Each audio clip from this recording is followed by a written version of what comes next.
നമ്മുടെ സഹോദരങ്ങൾ വിദേശ രാജ്യങ്ങളിലും മറ്റ് സംസ്ഥാനങ്ങളിലും വെച്ച് മരണമടയുന്നത് അത്യന്തം വേദനാജനകമായ കാര്യമാണ്. കഴിഞ്ഞയാഴ്ച ഇക്കാര്യം സൂചിപ്പിക്കുമ്പോൾ കോവിഡ് ബാധിച്ച് മരിച്ച വിദേശത്തുള്ള പ്രവാസികൾ 124 പേരായിരുന്നു. ഇന്നലെ വരെ ലഭിക്കുന്ന കണക്കനുസരിച്ച് അത് 173 മാറിയിട്ടുണ്ട്. അവരുടെ വേർപാടിൽ ദുഃഖിക്കുന്ന കുടുംബങ്ങളുടെയും ബന്ധുക്കളുടെയും ദുഃഖത്തിൽ പങ്കുചേരുന്നു. ഇന്ന് സംസ്ഥാനത്ത് 40 പേർക്കാണ് കോവിഡ് സ്ഥിരീകരിച്ചത്. 10 പേർക്ക് ഫലം നെഗറ്റീവായി. കാസർഗോഡ് 10, പാലക്കാട് 8, ആലപ്പുഴ 7, കൊല്ലം 4, പത്തനംതിട്ട 3, വയനാട് 3, കോഴിക്കോട് 2, എറണാകുളം 2, കണ്ണൂർ 1. ഇങ്ങനെയാണ് പോസിറ്റീവായ സ്ഥിതി. പോസിറ്റീവായവരിൽ 16 പേര് മഹാരാഷ്ട്രയിൽ നിന്ന് വന്നവരാണ്. തമിഴ്നാട് 5 പേര്, തെലുങ്കാന 1, ഡൽഹി 3, ആന്ധ്ര, കർണാടക, ഉത്തർപ്രദേശ് ഓരോ ആൾ വീതം. വിദേശത്ത് നിന്ന് 9 പേര്, സമ്പർക്കത്തിലൂടെ 3 പേര്. ഇതാണ് പോസിറ്റീവായ കേസുകളുടെ കണക്ക്. നെഗറ്റീവായത് മലപ്പുറം 6, ആലപ്പുഴ 1, വയനാട് 1, കാസർഗോഡ് 2. ഇതുവരെ 1004 പേർക്കാണ് സംസ്ഥാനത്ത് രോഗം സ്ഥിരീകരിച്ചത്.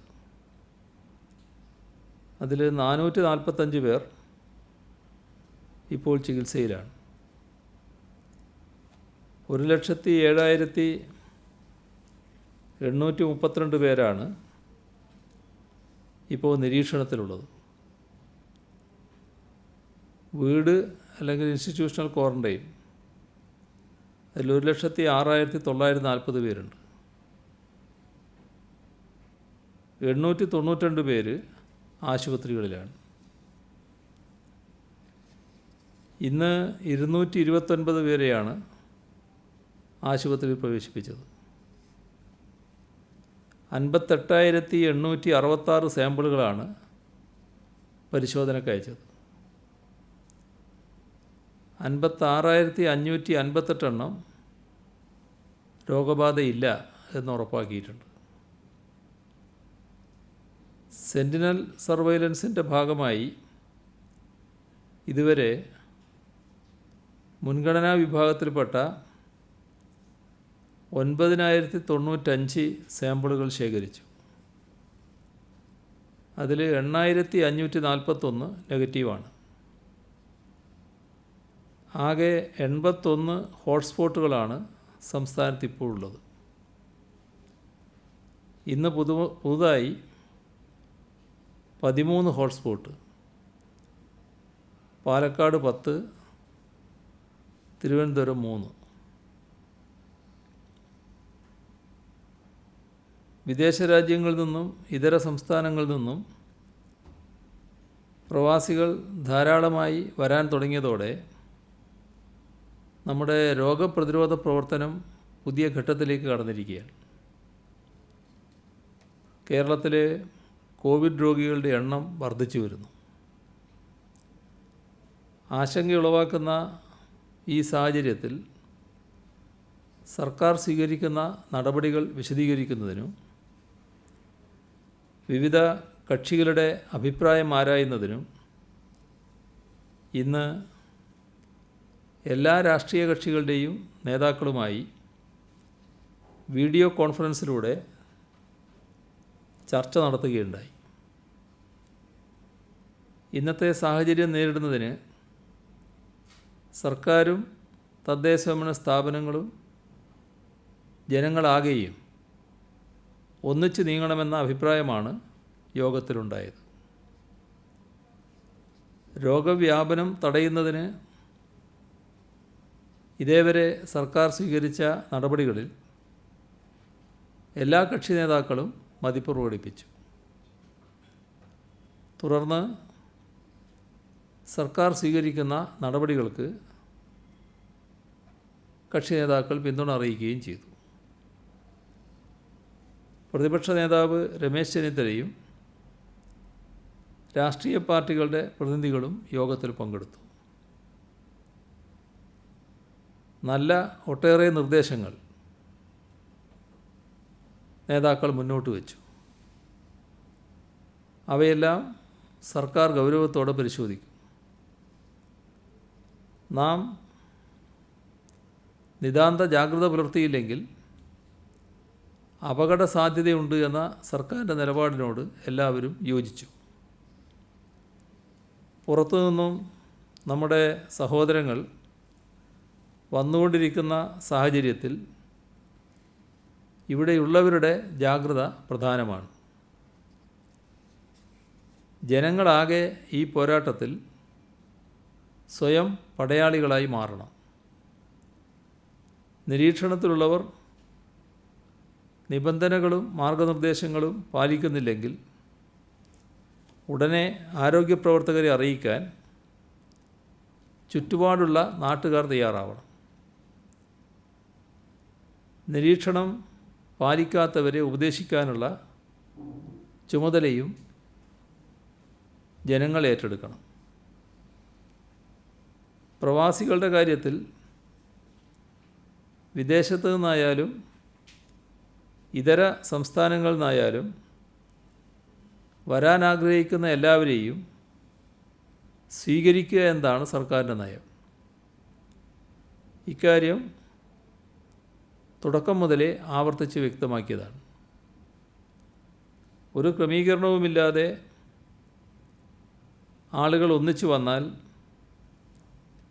രോഗവ്യാപനം തടയാൻ നാം സ്വീകരിക്കുന്ന നടപടികൾ അപ്രസക്തമാവും. നല്ല ആസൂത്രണത്തോടെയും ചിട്ടയോടെയും പുറത്തുനിന്ന് വരുന്നവരെ സ്വീകരിക്കാനാവണം, ക്വാറൻറ്റൈനിലേക്ക് അയക്കാനും കഴിയണം. അതിനുള്ള ഫലപ്രദമായ സംവിധാനം നമുക്കുണ്ട്. വിമാനത്താവളത്തിലോ റെയിൽവേ സ്റ്റേഷനിലോ എത്തുന്നവരെ സ്വീകരിച്ച് നേരെ ക്വാറൻറ്റൈനിലേക്ക് അയക്കുകയാണ് ചെയ്യുന്നത്. ഹോം ക്വാറൻറ്റൈനിൽ പോകുന്നവർ വഴിയിലിറങ്ങാനോ ആരെയും കാണാനോ പാടില്ല. ഈ നിബന്ധനകൾ ലംഘിച്ചാൽ പ്രതീക്ഷിക്കാത്ത പ്രത്യാഘാതമുണ്ടാകും. ഇത്തരം ക്രമീകരണം ഉറപ്പാക്കണമെന്നാണ് സർക്കാർ ആവർത്തിച്ച് പറയുന്നത്. സർക്കാരിനെ അറിയിക്കാതെ മറ്റു മാർഗങ്ങളിലൂടെ അനധികൃതമായി സംസ്ഥാനത്തെത്തുന്നവരുടെ കാര്യത്തിൽ കർശനമായ നിലപാട് സ്വീകരിക്കാൻ തീരുമാനിച്ചിട്ടുണ്ട്. എവിടെ നിന്നായാലും ഫ്ലൈറ്റുകളും ട്രെയിനുകളും വരട്ടെ എന്നത് തന്നെയാണ് സർക്കാരിൻ്റെ നിലപാട്. ഒരു നിബന്ധന മാത്രമേ സർക്കാരിനുള്ളൂ. വരുന്ന എല്ലാവരുടെയും വിവരങ്ങൾ മുൻകൂട്ടി ലഭിക്കണം. അതിനുവേണ്ടി അവർ സർക്കാർ പോർട്ടലിൽ രജിസ്റ്റർ ചെയ്യണം. ഇക്കാര്യത്തിൽ ഒരു വിട്ടുവീഴ്ചയും ചെയ്യാൻ നിവൃത്തിയില്ല. വരുന്നവരുടെയും നാട്ടിലുള്ളവരുടെയും ആരോഗ്യ സുരക്ഷ സർക്കാരിന് പ്രധാനമാണ്. വരുന്നവരുടെ നാട്ടിലെ വിലാസങ്ങളും മറ്റും ലഭിച്ചാൽ മാത്രമേ അദ്ദേഹം പോകേണ്ട വീട്ടിൽ ക്വാറൻ്റൈൻ സൗകര്യമുണ്ടോ എന്ന് പരിശോധിക്കാനും ഉറപ്പുവരുത്താനും കഴിയും. സൗകര്യമില്ലാത്തവരെ ക്വാറൻ്റൈനിലേക്ക് അയക്കേണ്ടതുണ്ട്, സർക്കാർ ക്വാറൻ്റൈനിലേക്ക് അയക്കേണ്ടതുണ്ട്. ഈ രീതിയിൽ രജിസ്ട്രേഷനും മറ്റു ക്രമീകരണങ്ങളും നിഷ്കർഷിക്കുന്നത് ചിലർ തെറ്റിദ്ധരിക്കുന്നു. അതിൻ്റെ ഭാഗമായാണ് കേന്ദ്ര റെയിൽവേ മന്ത്രിയുടെ ചില പ്രതികരണങ്ങളുണ്ടായത്. നാം നമ്മുടെ പ്രയാസവും ഉത്കണ്ഠയും ചൂണ്ടിക്കാണിക്കുകയാണ് ചെയ്തത്. വിദേശത്ത് നിന്നും വരുന്നവരുടെ ക്വാറൻ്റൈൻ ചെലവ് അവരിൽ നിന്നും ഈടാക്കാനുള്ള സർക്കാർ നിർദ്ദേശം ചില തെറ്റിദ്ധാരണക്കിടയാക്കിയിട്ടുണ്ട് എന്നാണ് തോന്നുന്നത്. സർവകക്ഷി യോഗത്തിലും ഈ പ്രശ്നം വിവിധ പാർട്ടികളുടെ പ്രതിനിധികൾ ഉന്നയിക്കുകയുണ്ടായി. ഇക്കാര്യത്തിൽ ഒരു തരത്തിലുള്ള ആശങ്കയും ആവശ്യമില്ല. പാവപ്പെട്ടവർക്ക് ഒരു ബുദ്ധിമുട്ടും ഉണ്ടാകില്ല. ക്വാറൻ്റൈൻ ചെലവ് താങ്ങാൻ കഴിയുന്നവരുണ്ട്, അവരിൽ നിന്ന് അത് ഈടാക്കുക എന്നതാണ് സർക്കാരിൻ്റെ നിലപാട്. അത് സംബന്ധിച്ച വിശദാംശങ്ങൾ സർക്കാർ പിന്നീട് അറിയിക്കും. വിദേശത്തുള്ള ചില സംഘടനകൾ ഫ്ലൈറ്റ് ചാർട്ടർ ചെയ്ത് പ്രവാസികളെ കൊണ്ടുവരാൻ ശ്രമിക്കുന്നതായി പറയുന്നുണ്ട്. ഫ്ലൈറ്റ് ചാർട്ടർ ചെയ്യുന്നതിന് സംസ്ഥാനത്തിന് ഒരു വിരോധവുമില്ല. സംസ്ഥാനത്തിന് മുൻകൂട്ടി വിവരം ലഭിച്ചാൽ അതിനുള്ള ക്രമീകരണങ്ങൾ ഉണ്ടാക്കാമെന്ന് മാത്രം. സംസ്ഥാന സർക്കാരിൻ്റെ അനുമതിയില്ലാത്തതുകൊണ്ട് ചാർട്ടർ ചെയ്ത വിമാനം വരുന്നില്ല എന്ന പ്രചരണം തീർത്തും അടിസ്ഥാനമില്ലാത്തതാണ്. ലോക്ക്ഡൗണിൽ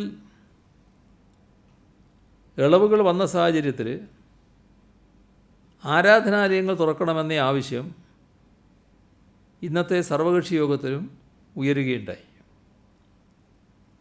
സ്ഥിതിഗതികൾ മെച്ചപ്പെട്ട ശേഷം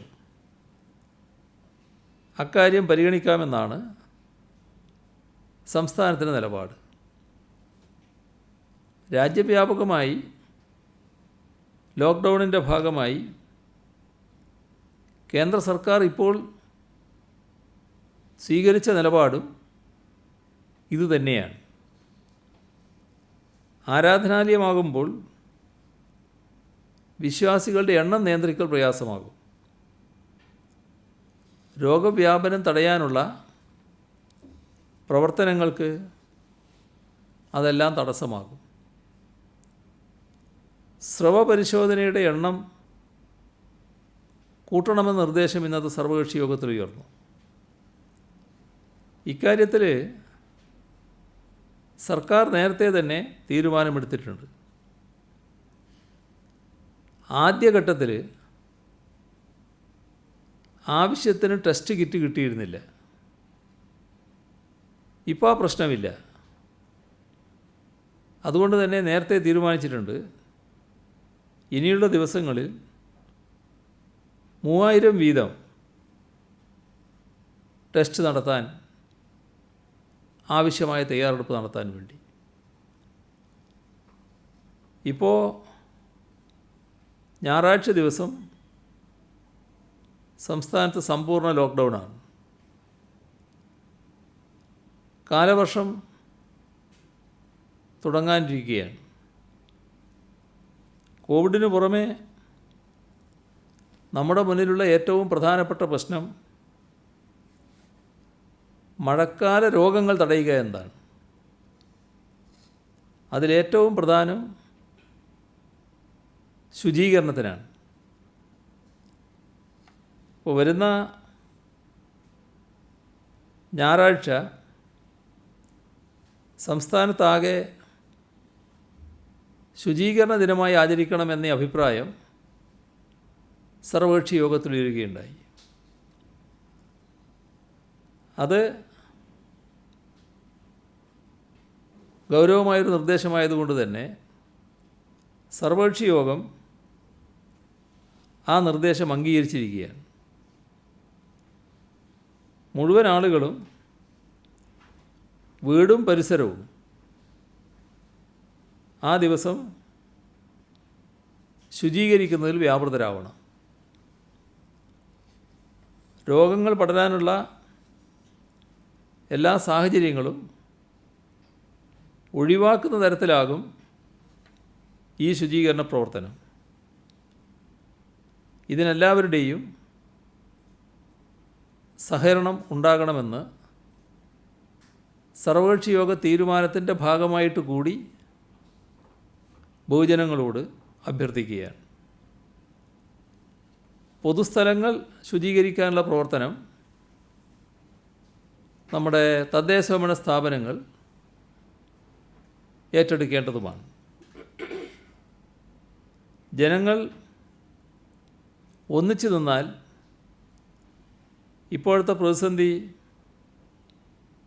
മറികടക്കാൻ കഴിയുമെന്ന ആത്മവിശ്വാസം തന്നെയാണ് സർക്കാരിനുള്ളത്. എല്ലാ പാർട്ടികളുടെയും സഹകരണം ഇതിനുവേണ്ടി സർക്കാർ അഭ്യർത്ഥിച്ചു. രോഗവ്യാപനം തടയുന്നതിനുള്ള നിബന്ധനകൾ പാലിക്കുന്നതിനും ഇക്കാര്യത്തിൽ ജനങ്ങളെ ബോധവൽക്കരിക്കുന്നതിനും ഓരോ പാർട്ടിയും പ്രത്യേകം ശ്രമിക്കണമെന്ന അഭ്യർത്ഥനയാണ് സർക്കാർ മുന്നോട്ട് വച്ചത്. എല്ലാവരും അത് സ്വീകരിച്ചു.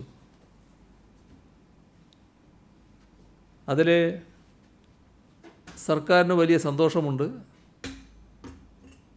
എല്ലാ കക്ഷി നേതാക്കളോടും സർക്കാരിനു വേണ്ടി നന്ദി പ്രകടിപ്പിക്കുന്നു. പ്രതിപക്ഷ നേതാവ് രമേശ് ചെന്നിത്തലയെ കൂടാതെ M V Govindan, Thampanoor Ravi, K Prakash Babu, K P A Majeed, P J Joseph, C K Nanu, T P Peethambaran master, K Surendran,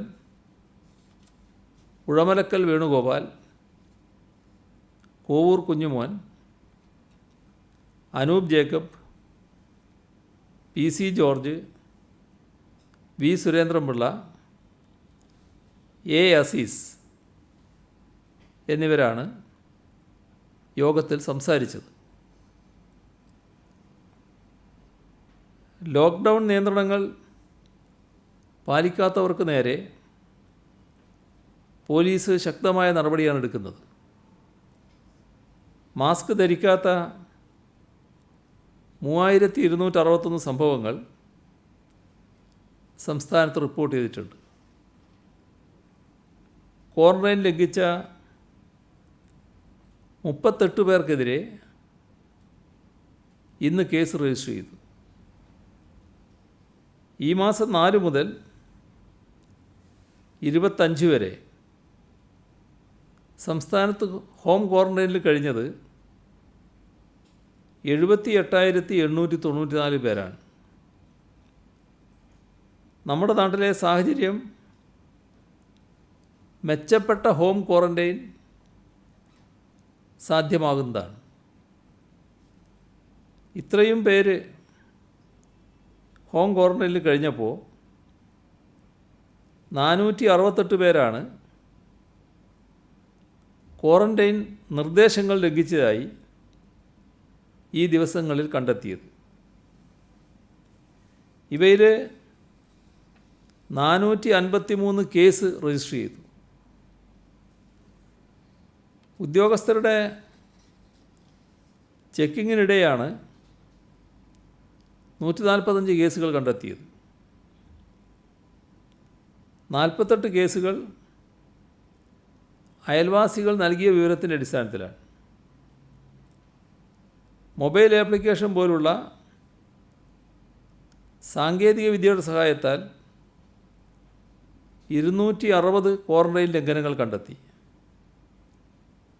ഇത് വ്യക്തമാക്കുന്നത് ഹോം ക്വാറന്റൈൻ ഫലപ്രദമായി സംസ്ഥാനത്ത് നടപ്പാകുന്നു എന്നതാണ്. അതോടൊപ്പം അതിൻ്റെ ലംഘനം തടയാൻ അടിമുടി ജാഗ്രത പുലർത്തുന്നുവെന്നുമാണ്. ലംഘനങ്ങൾ ഒന്നുകിൽ ഉദ്യോഗസ്ഥർ കണ്ടെത്തണം, അല്ലെങ്കിൽ അയൽക്കാർ ശ്രദ്ധയിൽപ്പെടുത്തും, അതുമല്ലെങ്കിൽ സാങ്കേതിക വിദ്യയുടെ സഹായത്താൽ പിടിക്കപ്പെടും. രോഗവ്യാപന തോത് നമുക്ക് വലിയൊരളവിൽ പിടിച്ചു നിർത്താൻ കഴിഞ്ഞത് ഫലപ്രദമായ ഹോം ക്വാറന്റൈൻ സംവിധാനം ഒരുക്കി എന്നതുകൊണ്ട് തന്നെയാണ്. നമ്മുടെ സംസ്ഥാനത്ത് പരാതി പരിഹാര അദാലത്തുകൾ നേരത്തെ നടന്നു വരുന്നുണ്ടായിരുന്നു. കോവിഡ് പശ്ചാത്തലത്തിൽ അതിന് തടസ്സം നേരിട്ടു. അതിനുള്ളൊരു പരിഹാരമെന്ന നിലയിൽ ഓൺലൈൻ വഴി അദാലത്ത് നടത്താൻ തീരുമാനിച്ചു. പരീക്ഷണാടിസ്ഥാനത്തിൽ ഇന്നലെ കോഴിക്കോട് ജില്ലയിലെ താമരശ്ശേരി താലൂക്കിൽ ഓൺലൈൻ വഴി നടത്തിയ അദാലത്ത് വിജയമായിരുന്നു. അടുത്തയാഴ്ച എല്ലാ ജില്ലകളിലും ഓരോ താലൂക്കിൽ ഈ രീതിയിൽ അദാലത്ത് നടത്താനാണ് ഉദ്ദേശിക്കുന്നത്. ലോക്ക്ഡൗൺ കാലത്ത് സർക്കാർ ഓഫീസുകളും സ്ഥാപനങ്ങളും തുറന്നു പ്രവർത്തിക്കുന്നതിനുള്ള മാർഗനിർദ്ദേശങ്ങൾ പുറപ്പെടുവിച്ചിട്ടുണ്ട്. ഹോട്ട്സ്പോട്ടുകളിൽ, കണ്ടെയ്ൻമെൻറ്റ് സോണുകളിൽ പ്രത്യേക ക്രമീകരണമായിരിക്കും.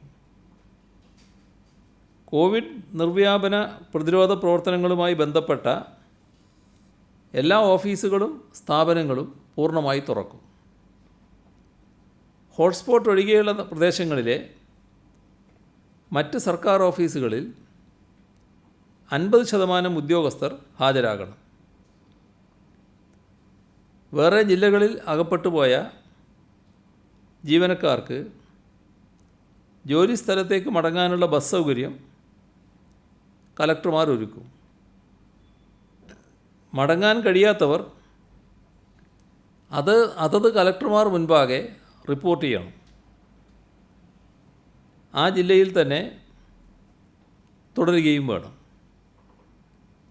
അവരെ കോവിഡ് നിർവ്യാപന പ്രവർത്തനങ്ങളിൽ ഉപയോഗിക്കാനാവും. ബന്ധപ്പെട്ട തദ്ദേശഭരണ സ്ഥാപനങ്ങൾക്ക് അവരുടെ സേവനം ലഭ്യമാക്കുകയും ചെയ്യാം. ഇതിനുള്ള ക്രമീകരണം കലക്ട്രേറ്റുകളാണ് ഉണ്ടാക്കേണ്ടത്. വിശദമായ ഉത്തരവ് ഇതുമായി ബന്ധപ്പെട്ട് പുറത്തിറങ്ങിയിട്ടുണ്ട്. ഒരാൾക്ക് കോവിഡ് രോഗബാധയുണ്ടായാൽ പിന്നാലെ കുടുംബത്തിലെ നിരവധി പേർക്ക് അസുഖമുണ്ടാകുന്നത് റിപ്പോർട്ട് ചെയ്യപ്പെടുന്നുണ്ട്. ചില സംഭവങ്ങളിൽ കുടുംബാംഗത്തിനുണ്ടാകുന്ന രോഗബാധ അറിയാത്തതുകൊണ്ടാണ് മറ്റുള്ളവർക്ക് പകരുന്നത്. അതേസമയം രോഗസാധ്യതയുള്ള ആളുകൾ വേണ്ട മുൻകരുതൽ എടുക്കാത്തത് കൂടിയാണ് ഇതിനിടയാക്കുന്നത്. രോഗവ്യാപനമുള്ള സ്ഥലങ്ങളിൽ നിന്ന് എത്തുന്നവർ ക്വാറന്റൈൻ നിബന്ധനകൾ പാലിച്ചേ തീരൂ. അപ്പോൾ കുടുംബവ്യാപനം എന്നതിനെ വിളിക്കേണ്ടതില്ല. ഹോം ക്വാറന്റൈൻ നിർബന്ധമായും റൂം ക്വാറന്റൈനായിട്ട് മാറണം. കുടുംബാംഗങ്ങൾ ഈ പ്രത്യേക സമയത്ത് അടുത്തിടപഴകാതിരിക്കുക. ആവശ്യമായ സഹായങ്ങൾക്ക് ആരോഗ്യ പ്രവർത്തകരെ സമീപിക്കുക. ഇങ്ങനെ ചെയ്താൽ വലിയ മാറ്റമുണ്ടാക്കാൻ നമുക്ക് കഴിയും. വ്യാജപ്രചരണങ്ങൾ പല ഘട്ടങ്ങളിൽ നടക്കുന്നുണ്ട്. ഇതുവഴി ആശയക്കുഴപ്പം സൃഷ്ടിക്കാൻ ചിലർ മെനക്കെട്ടിറങ്ങിയിട്ടുണ്ട്. ആലപ്പുഴയിൽ മുംബൈയിൽ നിന്നെത്തിയ യുവാവ്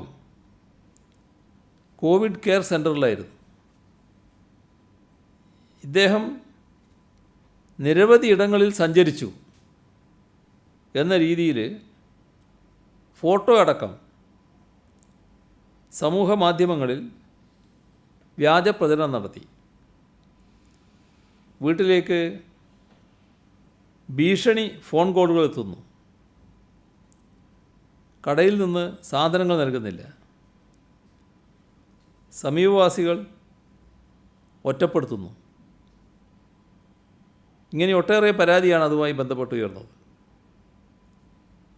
ഇത്തരത്തിൽ തെറ്റായ കാര്യങ്ങൾ പ്രചരിപ്പിക്കുന്നവർക്കെതിരെ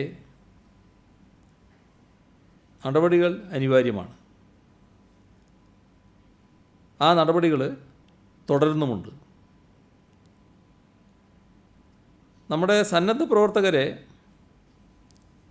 പോലീസ് വോളണ്ടിയർമാരായി നിയോഗിക്കുന്ന പദ്ധതി നാളെ നടപ്പിൽ വരും. ക്വാറന്റൈൻ ലംഘനം കണ്ടെത്തുന്നതിനുള്ള മോട്ടോർ സൈക്കിൾ ബ്രിഗേഡ്,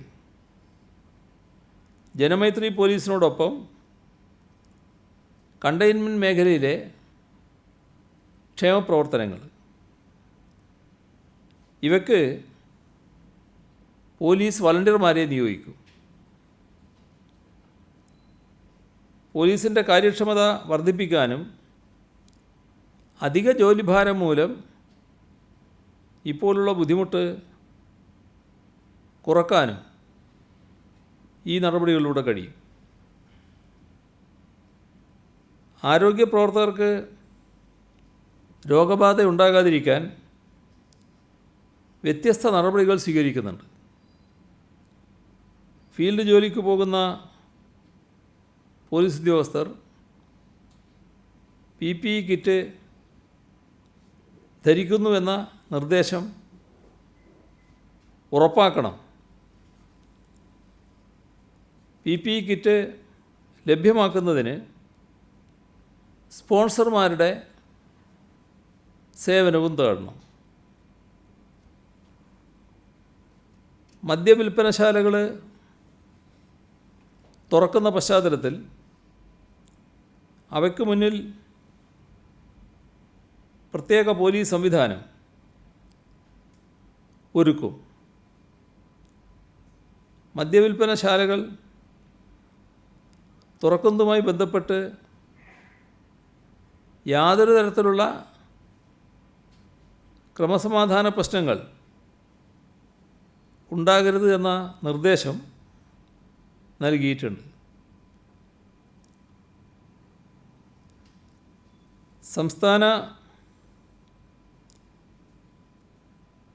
സംസ്ഥാനത്ത് നിയന്ത്രിതമായ തോതിൽ വസ്ത്രവ്യാപാരശാല പ്രവർത്തിക്കുന്നുണ്ട്. അവിടങ്ങളിൽ റെഡിമെയ്ഡ് വസ്ത്രങ്ങൾ വാങ്ങാൻ ചെല്ലുന്നവർ ട്രയൽ റൺ നടത്താൻ പാടില്ല. ഒരാൾ ശരീരത്തിലിട്ട് നോക്കിയ വസ്ത്രം മറ്റൊരാൾ പരീക്ഷിച്ച് നോക്കുന്നത് വൈറസ് പടരാനിടയാക്കും. ഇക്കാര്യത്തിൽ വസ്ത്രവ്യാപാര സ്ഥാപനങ്ങൾ ശ്രദ്ധിക്കണം. ഒരേ സമയം അനുവദിക്കപ്പെട്ടതിൽ കൂടുതൽ ആളുകൾ വസ്ത്രം വാങ്ങാൻ എത്തുന്നതും ഒഴിവാക്കണം.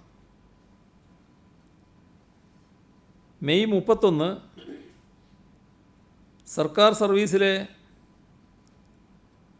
അനേകം ആളുകളുടെ റിട്ടയർമെൻറ്റ് ദിവസമാണ്. സാധാരണ സർവീസിൽ നിന്ന് വിരമിക്കുമ്പോൾ യാത്രയയപ്പ് പരിപാടികൾ ഉണ്ടാകാറുണ്ട്.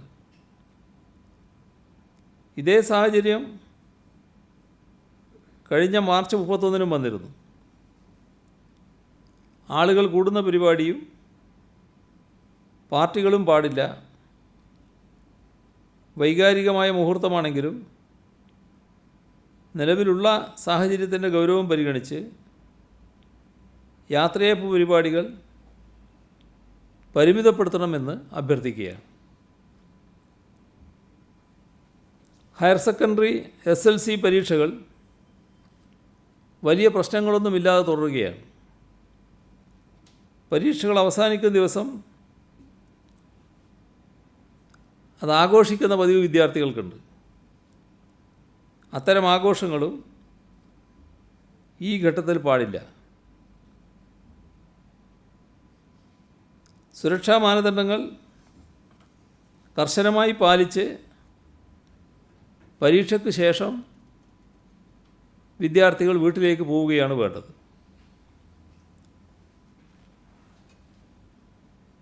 ഇന്ന് മന്ത്രിസഭാ യോഗം സുപ്രധാനമായ ഒട്ടേറെ തീരുമാനങ്ങൾ എടുക്കുകയുണ്ടായി. ശ്രീ ടോം ജോസ് സംസ്ഥാന ചീഫ് സെക്രട്ടറി സർവീസിൽ നിന്നും വിരമിക്കുകയാണ്. അങ്ങനെ വിരമിക്കുന്ന ഒഴിവിൽ സംസ്ഥാനത്തിൻ്റെ പുതിയ ചീഫ് സെക്രട്ടറിയായി നിലവിൽ ആഭ്യന്തര വകുപ്പിൻ്റെ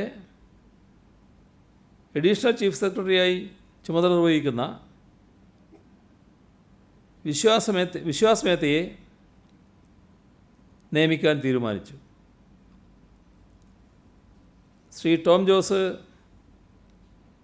സ്തുത്യർഹമായ സേവനത്തിന് ശേഷമാണ് വിരമിക്കുന്നത്. അദ്ദേഹത്തിന് ഇന്നത്തെ മന്ത്രിസഭാ യോഗം തന്നെ എല്ലാ ആശംസകളും നേരുകയുണ്ടായി. ഒരിക്കൽ കൂടി എല്ലാ ആശംസകളും നേരുന്നു. ആർ ശ്രീലേഖയെ fire and rescue service DGP ആയി നിയമിക്കും. ശങ്കർ റെഡ്ഡിയെ DGP തസ്തികയിൽ റോഡ് സേഫ്റ്റി കമ്മീഷണറായി നിയമിക്കും. MR അജിത് കുമാറിനെ ട്രാൻസ്പോർട്ട് കമ്മീഷണറായി നിയമിക്കും. TK ജോസായിരിക്കും ആഭ്യന്തരവും വിജിലൻസും വകുപ്പിൻ്റെ അഡീഷണൽ ചീഫ് സെക്രട്ടറി. മറ്റൊട്ടേറെ മാറ്റങ്ങളുണ്ട്. ആ വിശദാംശങ്ങൾ പത്രക്കുറിപ്പായി നൽകുന്നുണ്ട്. കേരള പുനർനിർമ്മാണ പദ്ധതിയിൽ ഉൾപ്പെടുത്തി ആലപ്പുഴ ചങ്ങനാശ്ശേരി എലിവേറ്റഡ് ഹൈവേയുടെ വിശദമായ പദ്ധതിക്ക് അനുമതി നൽകാൻ തീരുമാനിച്ചു. 624.48 കോടിയാണ് ഇതിന് കണക്കാക്കിയിട്ടുള്ള ചെലവ്. റീബിൽഡ് കേരള ഇനീഷ്യേറ്റീവിന് കീഴിൽ ഏറ്റെടുത്തിട്ടുള്ള പൊതുമരാമത്ത് റോഡുകളുടെ പട്ടികയിൽ എറണാകുളം ജില്ലയിലെ ആരക്കുന്നം, ആമ്പല്ലൂർ, പൂത്തോട്ടം, പിറവം, പത്തനംതിട്ട ജില്ലയിലെ വയ്യാറ്റുപുഴ, പൊതിപ്പാട് റോഡ്, ഈ 2 റോഡുകൾ ഉൾപ്പെടുത്താൻ തീരുമാനിച്ചു. കേരള പുനർനിർമ്മാണ പദ്ധതി മുഖേന കാസർഗോഡ് റവന്യൂ ഡിവിഷണൽ ഓഫീസ് കെട്ടിടം നിർമ്മിക്കുന്നതിന് 4 കോടി രൂപ അനുവദിച്ചു.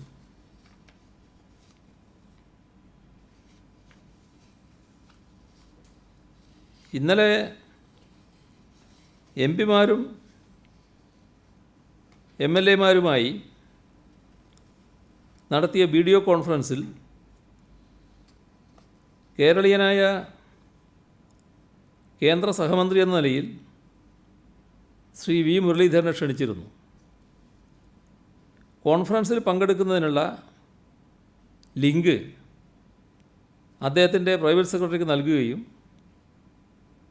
കോൺഫറൻസ് തുടങ്ങുമ്പോൾ കണക്റ്റ് ചെയ്യുകയും ചെയ്തിരുന്നു.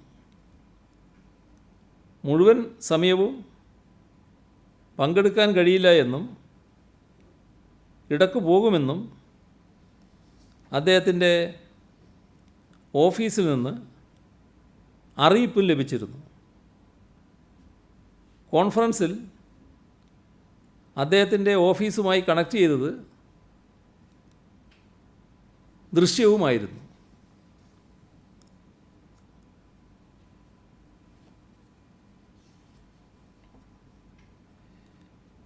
ഇവിടെ ചില ആക്ഷേപങ്ങൾ ഉന്നയിച്ചത് ശ്രദ്ധയിൽപ്പെടുകയുണ്ടായി. പെയ്ഡ് ക്വാറൻറ്റൈൻ്റെ കാര്യത്തിൽ കേന്ദ്ര നിർദ്ദേശമുണ്ടെന്ന് പറഞ്ഞ് പ്രവാസികളെ കബളിപ്പിക്കുന്നു എന്ന ആരോപണം ശ്രീ മുരളീധരൻ ഉന്നയിച്ചതായിട്ടാണ് കാണുന്നത്. 28/4/2020 വാർത്താസമ്മേളനത്തിൽ പ്രവാസികളുടെ മടങ്ങിവരവുമായി ബന്ധപ്പെട്ട് ചില കാര്യങ്ങൾ ഇവിടെ പറഞ്ഞിരുന്നു. മടങ്ങിവരുന്നവരിൽ രോഗലക്ഷണമില്ലാത്തവരെ വീടുകളിൽ ക്വാറൻറ്റൈൻ ചെയ്യണം എന്നാണ് ഉദ്ദേശിക്കുന്നത് എന്നാണ് അന്ന് പറഞ്ഞിരുന്നത്. എന്നാൽ